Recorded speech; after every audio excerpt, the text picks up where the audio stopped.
You don't need closed captioning to translate pew, pew, pew, pew, kick, punch, stuff like that. You don't need... punching is a universal language. That's all I'm going to say.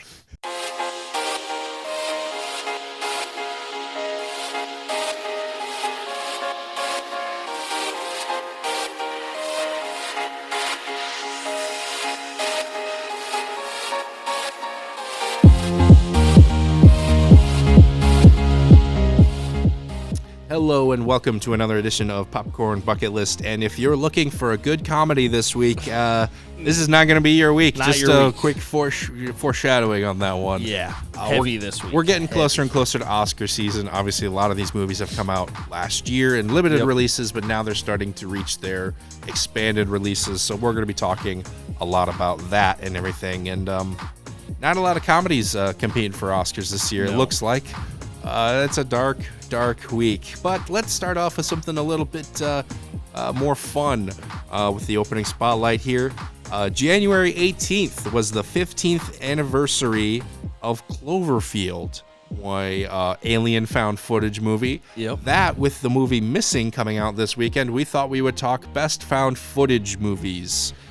I love found footage movies. This is where you're gonna kind of take the wheel here to this week, to be honest, because I was kind of looking through them. I have not seen a lot of found footage movies, and part of that is because I guess I'm not a big fan of the format. And we'll get a little bit into that, but there's a few I do like. But yeah, a lot of them are scary movies. That's another reason. I think found footage is like a great avenue for horror and scary, especially just because it's low budget, or sometimes it might be high budget made to look low budget, or sometimes it really is like which to me is one of the funniest ironic paradoxes ever. Spend a lot of money to make it look like you didn't spend a lot of money. That's like if a rich person takes his Rose Rice mudding or something like that. Like, why are you doing that to yourself? But you make a good point. A lot of times they are cheaper to make, and there is some scary elements to them. And as long as you have, it kind of goes down to, I would say, like the basics of filmmaking. Do you have a compelling story to tell? And if your story is compelling and you use found footage the correct way, then it can be really benefit the story. But if you don't, it doesn't. Like, I remember my very first real experience, I would say, was with the Blair Witch, because I was still kind of young at the time, and I just saw all the missing posters, all of the kind of people not necessarily talking online, but friends talking that had seen it. And it's like, these people are actually missing. And that really, like, was eye-opening to me at the time. And then I watched the movie and I was scared. I was pretty little, and I shouldn't have been watching it, but it was awesome. And then it kind of, like, one film I really enjoyed that was actually, I'll go into two more, and then my recommend is going to be a found footage, so stick around for that. But the two that I kind of really like, or I shouldn't say like, but are interesting, is Cannibal Holocaust.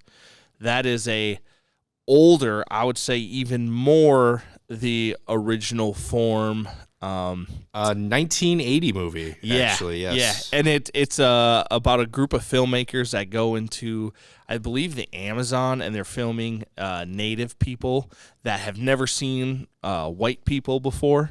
And there's some, obviously, it's a horror movie, and the director for this film, he actually told the actors that were in it they can't be seen in public for months leading up to the film. So people, and back then in the 80s, people had no idea. Like, you couldn't, like, be tweeting or Snapchat. Like, if you didn't show up. It was a lot easier to stay out of the public eye back then. Nowadays, you couldn't do that even if you tried. And they had to go to court to prove that, like, the actors, they were actors and they're not dead. And that was really interesting. And then one of the classic ones is VHS. I think there's 3 installments now. And I've seen all 3 of them. They're good. They're just kind of a guy breaks into a house with all of them. They find a box of VHS tapes. They watch VHS tapes. There's some interesting stories, some weird ones. They're kind of almost like anthology series. Like, this director made this one made this one, and the tapes make you go crazy. It's pretty good. They're pretty short, pretty fun. and you kind of get new inventive stories, or like this one's all about space, or this one's about aliens coming down, and there's one like it's like a boarding school almost, but the teachers are monsters, and yeah, it's cool. I like them. You mentioned one of your first experiences was the Blair Witch Project. I think that is a lot of people's first experiences with found footage. Fun fact, though, I was looking up on IMDb because I was trying to find a list of found footage movies. Again, I've seen a small percentage of these. Yep. But according to IMDb, the first movie that they have listed as a found footage movie is a movie called Punishment Park, all the way back in 1971. And then your Cannibal Holocaust one was third on that list. Yep. So not a lot of options for that genre, but I think really when you hit that Blair Witch Project, that's then it pops off where it took off and everything. Yep, and that can get to be. We could start a whole nother segment about the marketing, and that movie was made with such little cost, and just fascinating what they did for that. Yeah, blew up. Another great one is that I would say more people resonate with the Paranormal Activity movies. Granted, it still has that found footage feel, but yeah, it's those were very low cost, super low cost movies, and people went crazy. There's like 5 or 6 of them now, and they went crazy for them. But have they aged well? Because I've seen a few of them. I don't think they're that scary, and I'm one of the scariest chickens you've ever met right now, to be honest. I think maybe the first one, but I would say the rest of them not at all, because I think the gimmick was kind of up after that first one. Same reason why Blair Witch 2 was not very good, or the third one. Like that first one that embodies everything nicely are great. So a couple I want to talk about are in the same vein of the movie Missing that we're going to be talking about later on here.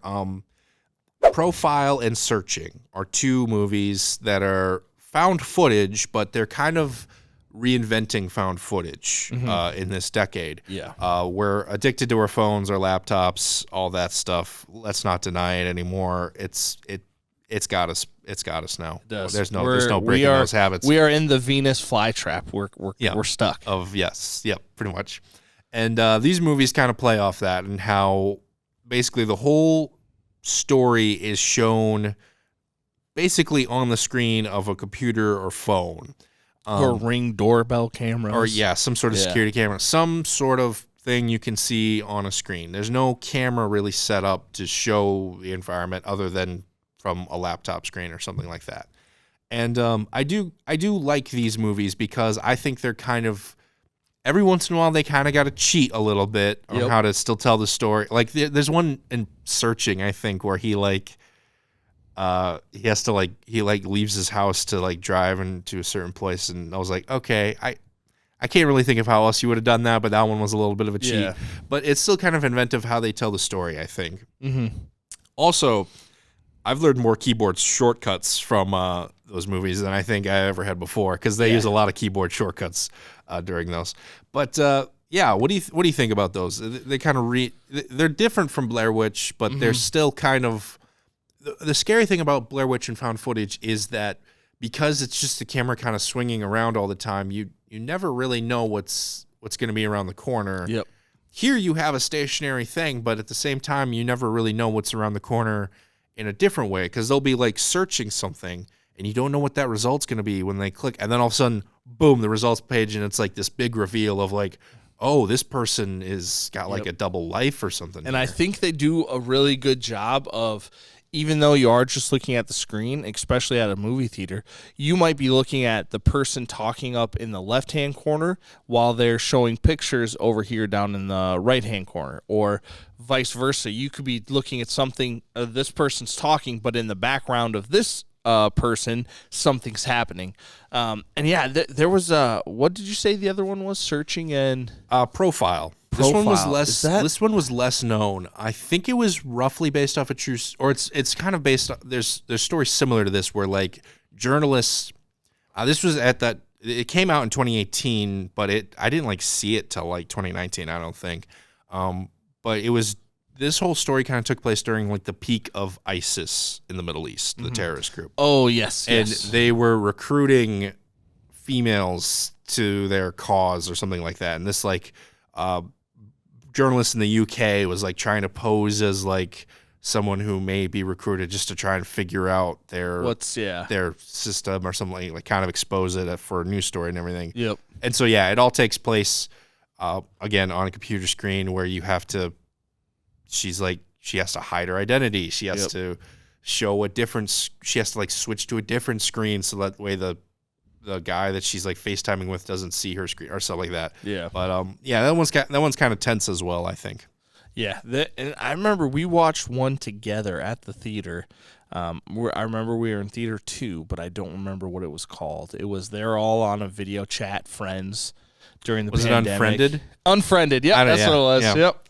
That one's more straight up scary horror, like killer slasher kind of thing. Like it's almost kind of a mixture of like a Halloween film and Searching, where it is kind of that we're just on a computer screen, but you literally don't know who's going to pop out of which one's screen next kind of thing. Hey, we talk a lot about movies on this channel, but sometimes the ones we talk about aren't the most accessible. That's where the Marshall-Lyon County Library comes in handy. They have a great collection of physical media, as well as a couple of online services with many, many options for movies, TV shows, and documentaries. It's easy. Just get your own library card at the Marshall-Lyon County Library and gain access to their large variety of movies, TV shows, and of course, books. Also, be sure to check back every month as we here at Popcorn Bucket List make specific movie recommendations based on a monthly theme. This month, we take a look back at some of the best movies of 2022. So head on over to the Marshall-Lyon County Library for some of our favorites and check out the channel to get even more movie recommendations. And now, on with the show! So we're going to kind of change things up then. Usually we do a number one recommend at the end here, but since we're both talking about found footage movies and we both have number one recommends for those, we're going to do number one recommends right here, right now. I'll kick things off because I think yours is going to be a little bit more interesting. My number one recommend for this week and for found footage in general is the movie Chronicle.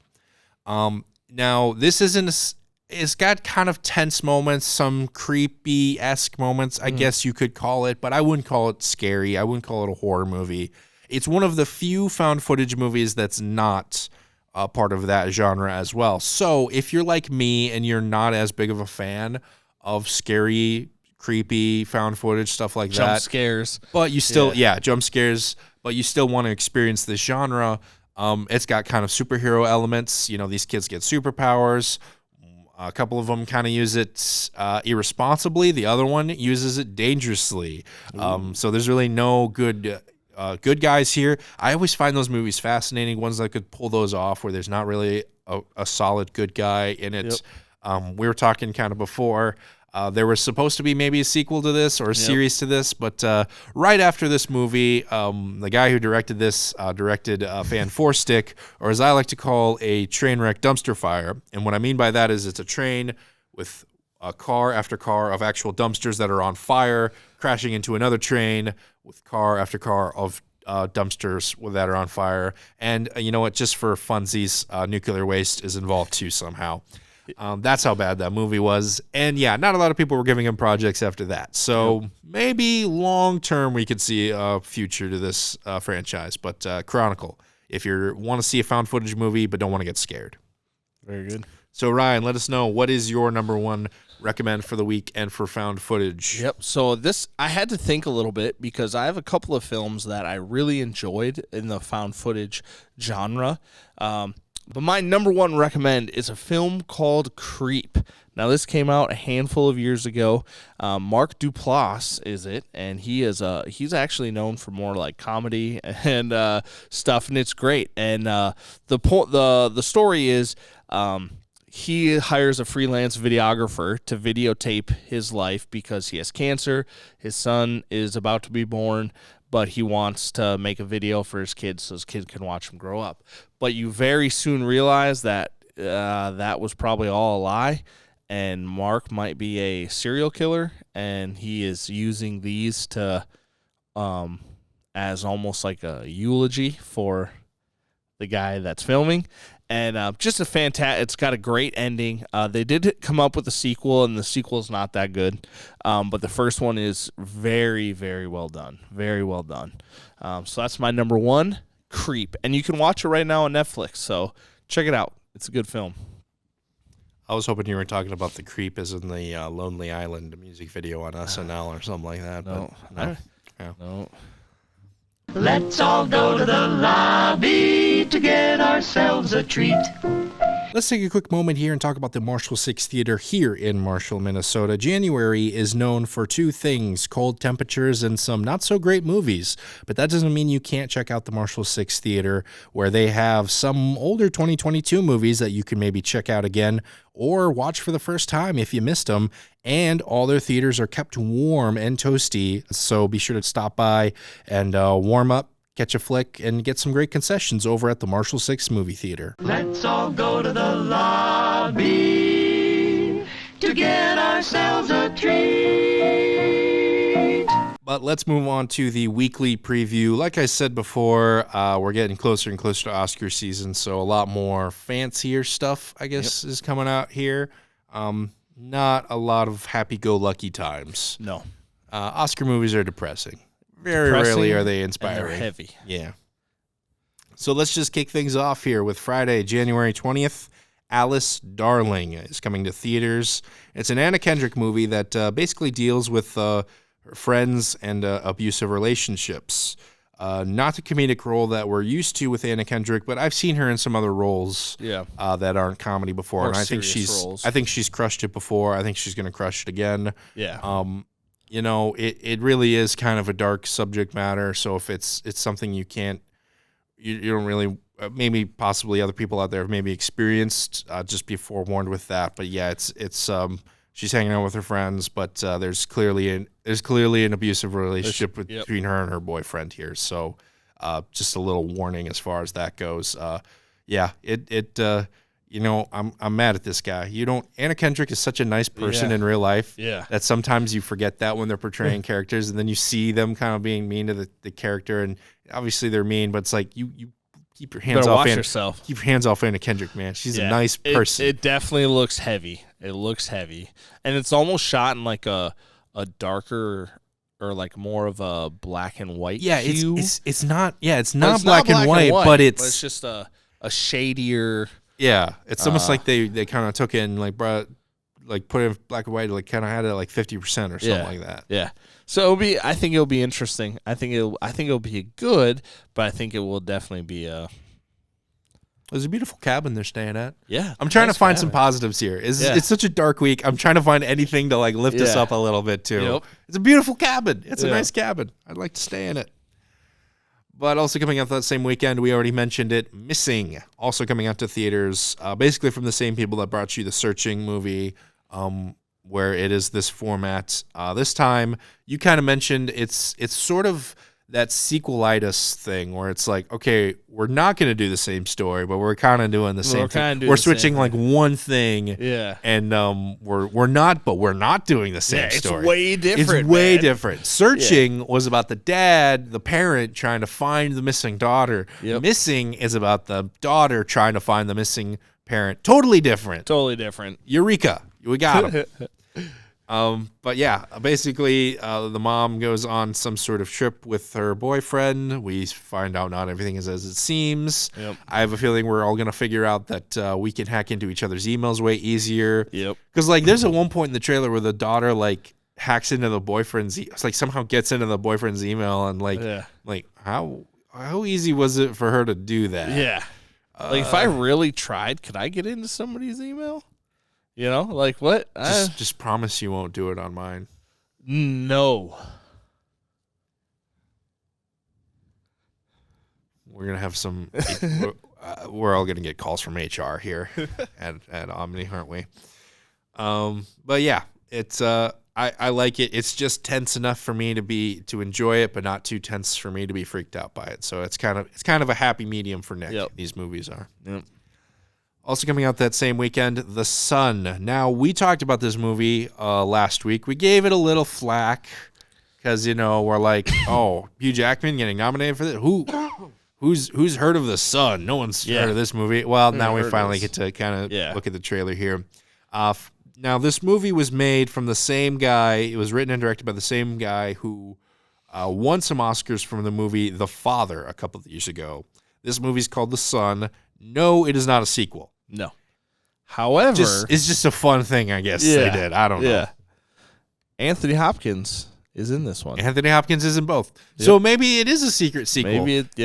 Tune in January 2025 for the third movie in this installment, The Holy Spirit. So then we got the Father, the Son, and the Holy Spirit. That's good.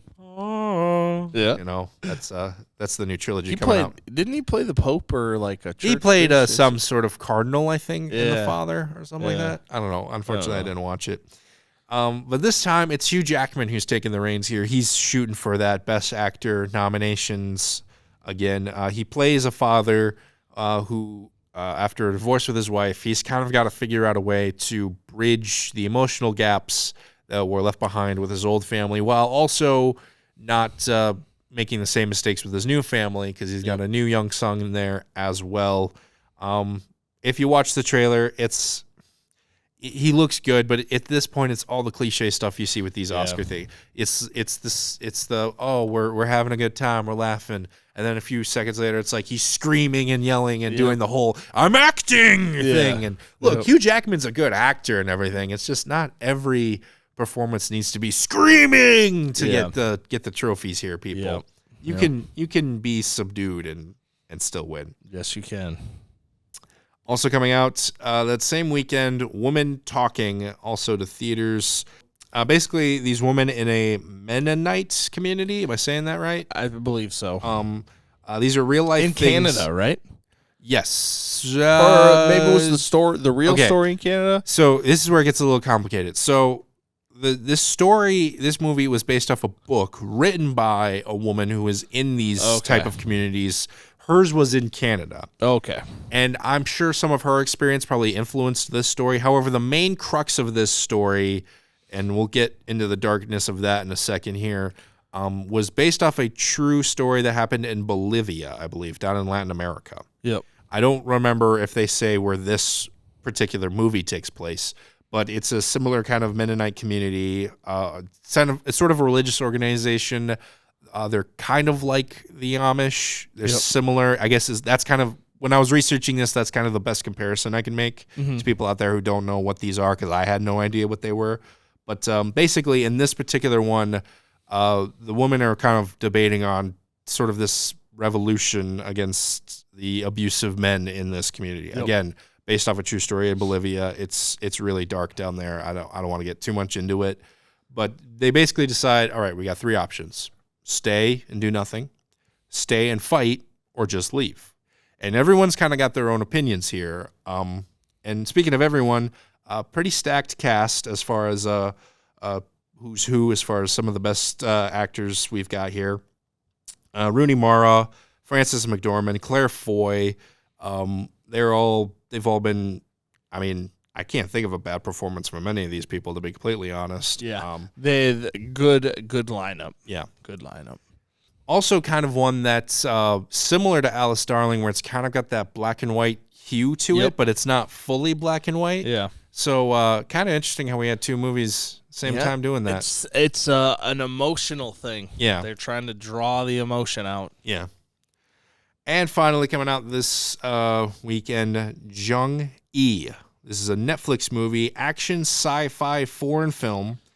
At first when I was reading this description, I was like, cool, it's a fun sci-fi thing. Yep. We're gonna end on a positive note. So what's the setting of this movie, you may be asking? Well, it turns out Earth is no longer habitable. Yep. So now we've moved out to space. And okay, cool. We've avoided that. Okay, let's keep it positive. Let's go. Oh no, Civil War's broken out in the colonies. So nothing happy this weekend, people. No. I got nothing for you here. And it looks like to be their people build AI robots to fight and kill. Not only that, it's based off of a brain from a soldier who was knocked into a coma during a mission or something like that. Yeah. And so the daughter of that soldier 30 years later helped be a part of this project where they're taking her brain and creating an AI version of it and creating their soldier army, because apparently she was one of the best or something like that. So Still not really that Still fun. not It's really still that good, it's still yeah. like a mom that's like in a coma while she's like Yeah. creating versions of her robotic mom or Yeah. something like that. But here's my question. Is it the best idea to copy off the brain of someone who failed in their last mission? I'm not saying she's still not the best. Yeah. I'm just saying the only reason why you have access to her and her brain is because she failed Yeah, that's a good point. at that mission. That's a good point. Maybe she was the best out of all of them still, I guess. Maybe Yeah. it's kind of the best option thing. That's totally possible. It's just all the AI robots are going to like fail at that one mission now, aren't they? Yeah.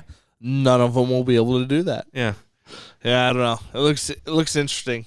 Although I am excited because there are starting to be more foreign films. I not saying that there's more foreign films, but we are getting the ability to see more foreign films through Netflix and Hulu and some of these other things, and I think that's a positive. Hey, I've always said, people are talking about California seceding from the Union or whatever. I've been all for that because now every movie that comes out of Hollywood is a foreign film now. Yep.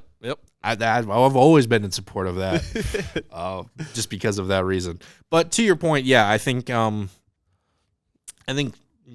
and Hulu are promoting them more. Yep. And the number of foreign films that are probably put onto these services, probably a dime a dozen at this point. Just because we want to think of movies as such an American thing, and it's Hollywood, and that's it. There are movies from all over the world being made every day that really show off this planet we call home. And I just don't think we get exposed to that as much. And part of it is because we're not looking. Let's be honest. We get enough from Hollywood that we don't really need to look anywhere else. There's so much from one market that we don't really need to look.